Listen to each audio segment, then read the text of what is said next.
Hello, Venkataiah గారండి? అవునండి. వెంకటాపూరు మేస్త్రి. హౌసింగ్ ఎన్ని కడుతున్నావా ఇండ్లు?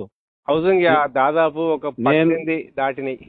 18 ఇండ్లు. నేను పెద్ద సార్నయ్యా, బిల్లులు ఇచ్చే పెద్ద సార్ను. సార్ అదే 18 దాటినాయి సార్.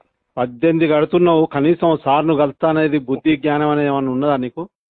సార్ నాకు అవి తెలియదు కదా సార్. మరి తెలియకపోతే నన్ను తెలుసుకోవాలి. నీ పేరు నాకు తెలియదు కదా సార్. సార్ నీ పేరు? నా పేరు వెంకన్న సారు. నాకు తెలియపాయ మరి. వెంకయ్య సారు అంటారు. మీ సెక్రటరీ మీ అందరికి తెలిస్తే నేను ఎందుకు తెలియదు నీకు? నేను అడుగుతానే, అమౌంట్ అడుగుతానే నేను ఊకున్నా. నేను విన్నావా?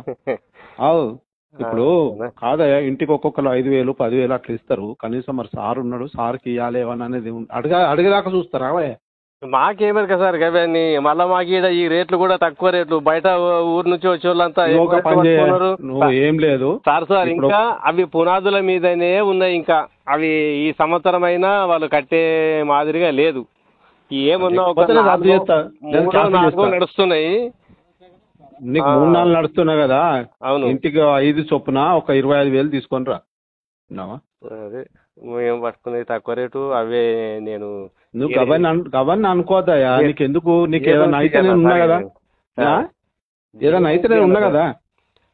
చెప్పండి సార్. ఇప్పుడు నేను రేపు 12 వరకు వస్తా. 12 వరకు రేపు బ్లాక్ ఆఫీస్ తెలుసు కదా నీకు? తెలుసు. ఆ బ్లాక్ ఆఫీస్ కడికిరా.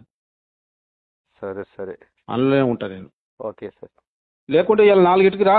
4కి బ్లాక్ ఆఫీస్కి వచ్చినా ఉంటా నేను.